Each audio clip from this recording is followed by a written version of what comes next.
வணக்கம் நேயர்களே, கடவுளூர் டிவி நேயர்களுக்கு லக்ஷ்மி நாராயணன் அன்பு வணக்கங்கள். இப்போ நம்ம பார்க்க போகிறது வார ராசி பலன் 4ஆம் தேதியிலேருந்து 10ஆம் தேதி வரை எப்படி இருக்க போதான்னு பார்க்க போகிறோம். எப்போதுமே சொல்கிறது தான் லக்னத்துக்கு பாருங்கள். ராசிக்கு பார்ப்பதை விட லக்னத்துக்கு பார்க்க ரொம்ப பர்ஃபெக்டாக இருக்கும். உதாரணமாக ஒரு விருச்சிக ராசி மகர லக்னம்னா நீங்கள் விருச்சிக ராசிக்கான பலன்களை பார்க்குறது மகர ராசிக்கான பலன்களை பார்க்கும்போது ரொம்ப பர்ஃபெக்டாக இருக்கும்.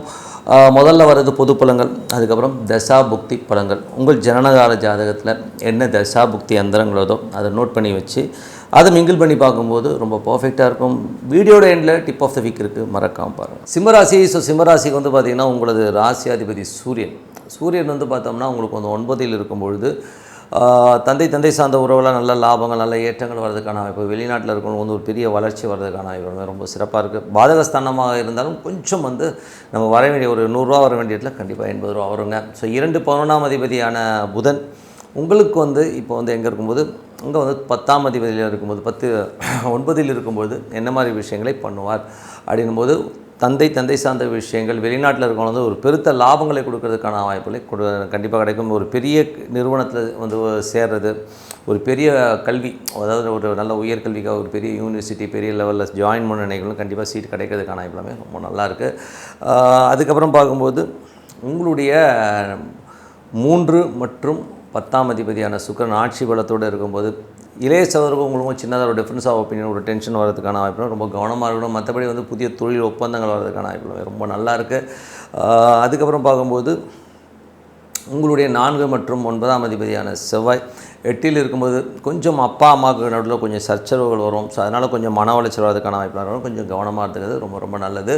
அதுக்கப்புறம் உங்களுக்கு 5 8ஆம் அதிபதியான குரு பார்த்திங்கன்னா உங்களுக்கு 11ல் இருக்கும்போது இது விபரீத ராஜ உங்களை அள்ளி கொடுக்கறதுக்கான வாய்ப்பில் கண்டிப்பாக கொடுத்ததுங்க. குழந்தைகள் விஷயங்களாக இருக்கட்டும், ஆன்மீகம் சம்மந்தமான விஷயங்கள் நல்ல வளர்ச்சி நல்ல ஏற்றங்கள் வர்றதுக்கான வாய்ப்பும் ரொம்ப நல்லாயிருக்கு. அதுக்கப்புறம் பார்க்கும்போது உங்களுடைய 7ஆம் அதிபதியான சனி 8ல் இருக்கும்போது கொஞ்சம் வேலை விஷயங்களில் கொஞ்சம் கவனமாக இருக்கணும். வேலையில் பார்த்திங்கன்னா ஒரு மன உளைச்சலையோ ஸ்ட்ரெஸ்ஸையோ ஏற்படுத்துறதுக்கான வாய்ப்பு கொஞ்சம் கவனமாக பார்த்துக்கணும். அதுக்கப்புறம் பார்க்கும்போது உங்களுடைய 8ஆம் அதிபதி 11ல் ஒரு பெரிய ஒரு ராஜயோகங்களை எழுதி கொடுக்கும். வராதுன்னு நினச்சிருந்த காசு உடனே வர்றதுக்கான வாய்ப்புகளை கண்டிப்பாக ஏற்படுத்துங்க. அதுக்கப்புறம் உங்களது 10ஆம் அதிபதியான சுக்கிரன் ஆட்சி பலத்தோடு இருக்கும்போது தொழில் ரீதியான விஷயம் நல்ல வளர்ச்சி நல்ல ஏற்றங்கள் இருக்கும். கடன் சம்பந்தமான விஷயம் மட்டும் கொஞ்சம் கேர்ஃபுல்லாக இருங்க. மற்றபடி என்ன இதுவரை பார்த்து பொது பலன்கள் இப்போ பார்க்கும்போது தசாபுக்தி பலன். சிம்ம லக்னமாக இருந்து சூரியன் தசாபுக்தி சூரியன் பார்த்திங்கன்னா உங்களுக்கு 9ல் இருக்கும்போது நல்ல ஒரு வளர்ச்சி நல்ல ஏற்றங்கள், வெளிநாடு இருக்கவங்களுக்கும் சரி அப்பா சார்ந்த உள்ள நல்ல லாபங்கள் நல்ல ஒரு அங்கீகாரம் கிடைக்கிறதுக்கான வாய்ப்புகளை கண்டிப்பாக கொடுத்துருங்க. ஸோ அதுக்கப்புறம் பார்க்கும்போது சிம்ம லக்னமாக இருந்து சந்திரன் சந்திரன் பார்த்திங்கன்னா கொஞ்சம் தாயார்கிட்ட திங்கள் செவ்வாய் சின்ன மன உளைச்சல் இருந்தாலும் அதுக்கப்புறம் எல்லாமே சரியாடுங்க.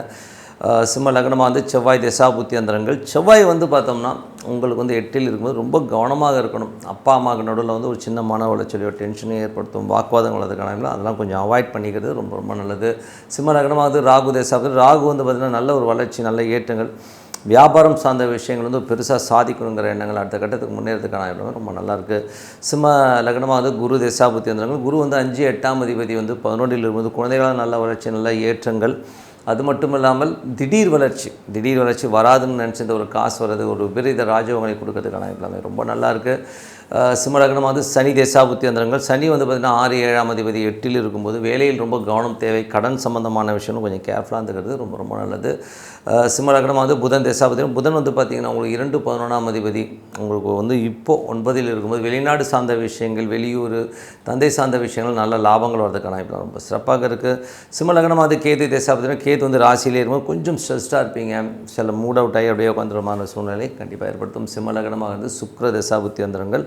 சுக்கிரன் பார்த்திங்கன்னா உங்களுக்கு 3 மற்றும் 10ஆம் அதிபதி ஆட்சி பலத்தோடு புதிய தொழில் ஒப்பந்தங்கள் கிடைக்கிறதுக்கான வாய்ப்புகள் இருக்குது. உங்களுக்கும் உங்கள் தம்பிக்கும் கொஞ்சம் டிஃப்ரென்ஸ் ஆஃப் ஒப்பீனியன் வரதுக்கான வாய்ப்புகள் கொஞ்சம் கவனமாக இருக்கணும்.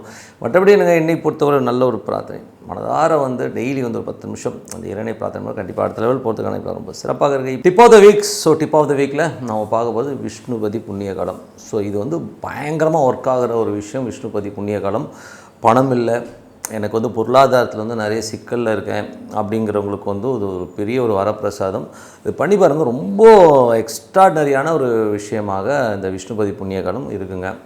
இது வந்து எப்போ வருது அப்படின்னும் போது இந்த வைகாசி மாதம் வந்து வருது, அதுவும் மே 15. ஸோ மே 15 அன்றைக்கி விஷ்ணுபதி புண்ணியகாலம், அன்றைக்கி பார்த்து சிவராத்திரி வேறு. ஸோ அதனால் வந்து மே 15ஆம் தேதி காலையில் ஒரு 10:30 மணிக்குள்ளே இந்த வழிபாடை முடிக்கிறது ரொம்ப ரொம்ப நல்லதுங்க. ஸோ ரொம்ப சூப்பராக இருக்கும்.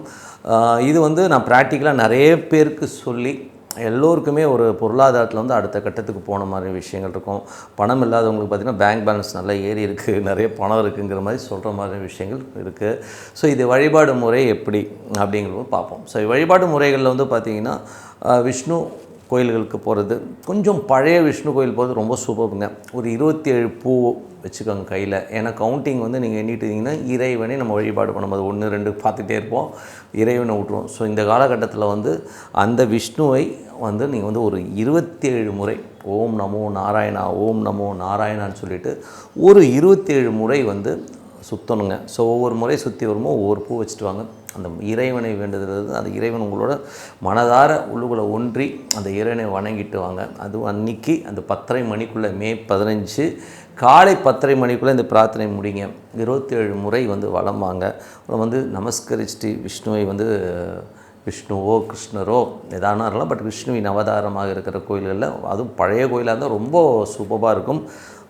வணங்குனீங்கன்னா உங்களுக்கு பணம் வந்து இரட்டிப்பில் நீங்கள் நினச்சதை விட பெரிய லெவலில் வந்து உங்கள் பேங்க் பேலன்ஸ் ஏறுறது, பொருளாதாரத்தில் வந்து அடுத்த கட்டத்துக்கு முன்னேறது எல்லாமே ரொம்ப சூப்பராக இருக்குங்க. ஸோ கண்டிப்பாக இது மிஸ் பண்ணாமல் பாருங்கள். இன்னொரு முறையும் சொல்லிடுறேன், இது வந்து மே 15ஆம் தேதி அன்னைக்கு வருது, அதுவும் வெள்ளிக்கிழமை வருது, அன்றைக்கி சிவராத்திரி வேறு.